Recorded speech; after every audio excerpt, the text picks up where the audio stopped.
Normal kan yam biya kamal kan Nuer online TV channel. Kajan guasa me bander me banajali. No bukorach kado badan and wang a lodge kuumɛ kiir mayardit kaja. Be quarten konti la quar SPLM IO be kayen. Ngum yen ka ki ngum wang a lodge ja banajali kaja rame. Mi jirama jadid kan Nuer online TV channel. Mi changan yam goji gor jan o jinder subscribe ko blaren content banung guasa me bikan chamala shub kaja. Gor jan o jinder notification bell toin ko be chuba me take ler mu churach. Gor no bi comment ke bi nyu ka neti ko ken. Rei ler kan me mi banalinga. Kriga kon lat ko den rei wech ka South Sudan ka jan guasa me. Kirik ta to kirik ta godliang kiri gor shob lo ajma gwa men ban ngai gwasa me South Sudan ga jen gwasa me chi stable alo telemal me tetinen tam right corner chana men tuog na me chan je kulli gwasa me cheloy kuumɛ kiir mayardit wang kire kan chi tuog ka de nika din tin konti la dini SSPDF tin tere wich kanasar ka kwi kore chi tuok ni ka shanka diok ka pai diok kana shanga ngwan ka pai diok ron kina dangra wiri jan dangra wiri dich rei wich kanasar ka wi yara diu gwaze cha SSPDF cha ja lasten ni ka ron kina dangra wiri wal ngwan gwaze cha civil war je tuogo je kam jani kana Nuer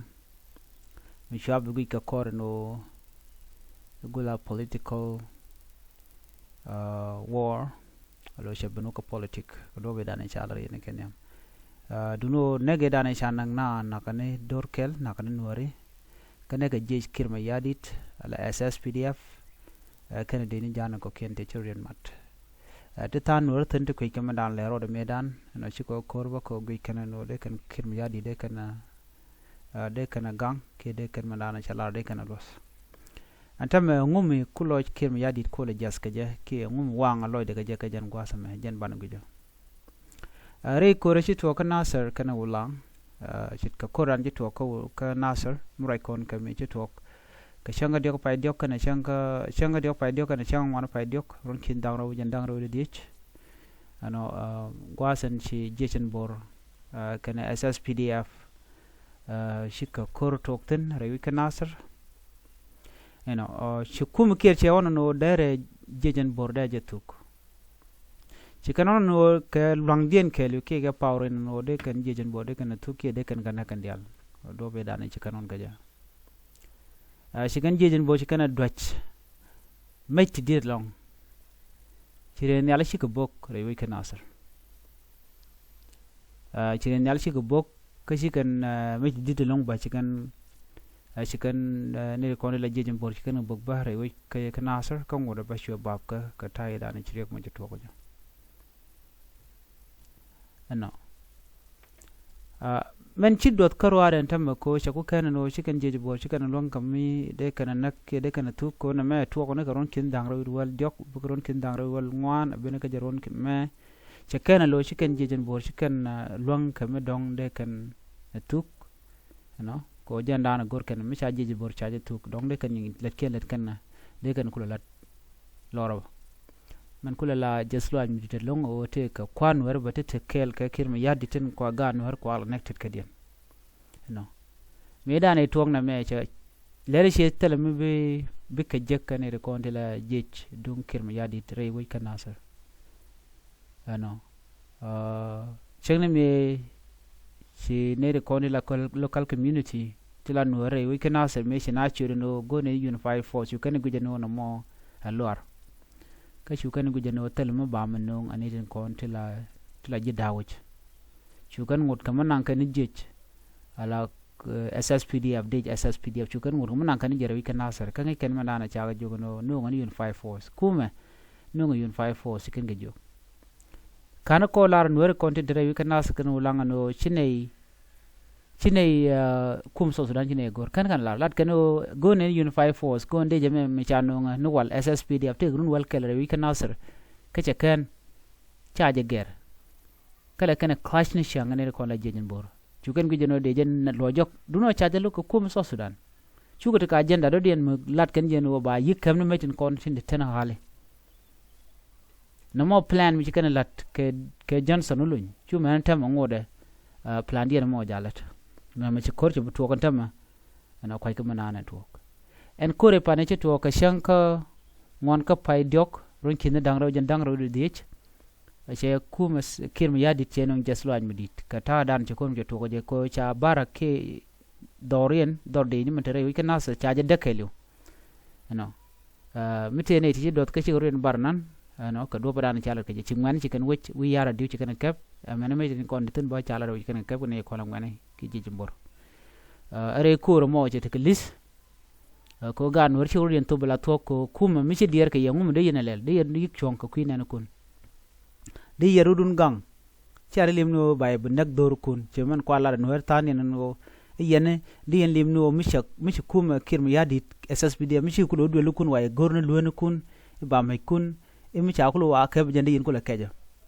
bana lip ka ngai ke manana be gan wodi al content yi ken ci ga test ni en re ko romo la de ci kana lat tarambi loika anu wi Nuer ka wade ko ci ga lat mi di kan lat ci kan wodi kan ga liberate chang men ci ga liw ana ko ci kor mo ja to jetel gwad me de kir me yadit kane di de kan lat gero de kan bel ne kuumɛ SPLM IO men ci dot ka wade ka ke wo bi kan rodien lo kuumɛ SPLM IO kame ka konin dang ro te payo me ci kan agree no kir me yadit kan Dr. ma char no ba mech ba de SSPD ba nang re wi kan nasr lora lo teram bi ka yan mai ka ci kan ab yan mai chu kan le lad no de no bi ko condemn na taye dane ci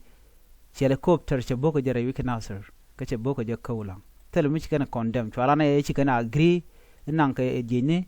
ba nang re wi kan nasr alor atel kor jene dane ku yena nen me bi SPLM IO bi kan naad bi kan ka kwany ne ti wo SSPD bu kan lor ke babur kon jel ka en no nga kare wi kan nasr ana mo da kan pu jeno shi go dor ko shi kor mi chu tok antama shi kuma kim ya di choro ko lo ni ko la SPLM IO ko chiriya ko me che tok kan ngaje no chi ga tel goldar ti dial chi ko gene ci jejen bor ci nasa je kep ano bi SSPD ab road establish the weekend nasa ka jen gwas me bobom ko sha ngaje no men gul jal ka ke ci mal ci gan gor mal gor ko no bu Nuer bu kan kanak ano ci ngam ci peg dit ci tesnien re ko mo ci waya mi ci ko bom ano muku yana gu tema men yan ke SPLM IO senior official ka dial e Queen Nasser konin tin payo shi kon ngajeno shi gorodin ko ki shi kan chonkel ke kirmi yadi den wonan ke SSPD abika agreement mi kan tan chicken lano community wo ke de SSPD tango ne ko nan pin cha ngajeno ngutu ko no pin tong mi choje chui kene de ko na jiwuch gwada me tinyo nena endich SPLM IO jane mo yanka kwar kenere wi ke juba nguk kap ko kwaro nguk kap ke Ramadan la spokesperson nguk kap ke potkang ga jam honorable potkang ngu yan ga jam on Dr. yang machaten re duare ko ndor right now right ko na chagul ke de kelio alo teramure ke terambrar ngu mi shanguk anyok ne re la dech la senior officer ka SPLM IO temre wi ki juba kan yal cha ka desam within bilpam future SPLM IO when intama take a jeopardy in right now like lo Jiëc enemy you and we interfere take man link on no ka tin right can ke kum kim yadit already SPLM IO take under arrest chere ke kum ji fele intama ko stel man lat kana mi kwarun mi chayen tel mi lade no gu yenten kono tuok tel milar yana share condemn share lelde na mo too much so mtuoga tema ala kiir mayardit men wanga lo deje be kuum SPLM IO ba kwar ka ba yana re ga dan ci tuok re week nasir kan ulang ci tok tel no den ko gi kano de SPLM IO de killing enere konde la ngene Nuer tin kontin kwala negre week nasir ke de kulu blin kay jok a chaga nak Nuer a chaga ngene chaga nak kami jog yene wal yen SPLM yen SSPD abano to kaban mi chonka chianok e do bri nyok gor kan organ SPLM IO na dol na ma kap ko chong check men cha demand ni konti la civilian e kani goni unified force jana log yena ke jana right now ki yen cha la bi yenon yen SPLM IO ala jejen borta le ka kuin me kaf kan chungan ka kuy Nuer shit ko ma chungne kuy Nuer mi Jiëc ba yig laro no me Jiëc kuum SPLM IO ka jen gwasa me tere ire kamedit men buku tuok tin kwa kuch duno rainam raikona juba chetaga mal ko kane ko la SPLM IO chari udien cha yan ala senior official ni de kan yan dong ni de nanan ko mi cha spokesperson cha yen cha honor report kang chol cha yen ne ngwan by the way ti cha yen no nyok wesley kane jen wuri shal kalam cha yen already ka the two to kan ngach ke jen dakru ma cha yen re duara men cha de ko de right now ko jube che street che ka gol ka widin tongpin abe kamarat so to rogan dial nyod je o che tel mal mut tere ke juba gwaye na me jena na gore nyo ye kel be nyo no mu do dien katin konal hat korodien jejen bor we do not chunka ko NSSPDF ki kuum kiir mayardit gor kan do mo de kan nyo lu njoko je ka buga ben ka wer ke boniken ke buga jalba ka pin so watch out ke ngana ken boniken ke babur ken nyok gujere nyal ken tin be ko ken chicken goro banatek tel mishala mal gor kan no banaliu tel liam len dia chikatin kon shirin la already so liadun a hero death so people will remember you katin go kon lechenka so ram we no ram jeten ani biata mal ban yo jegal radien bye bye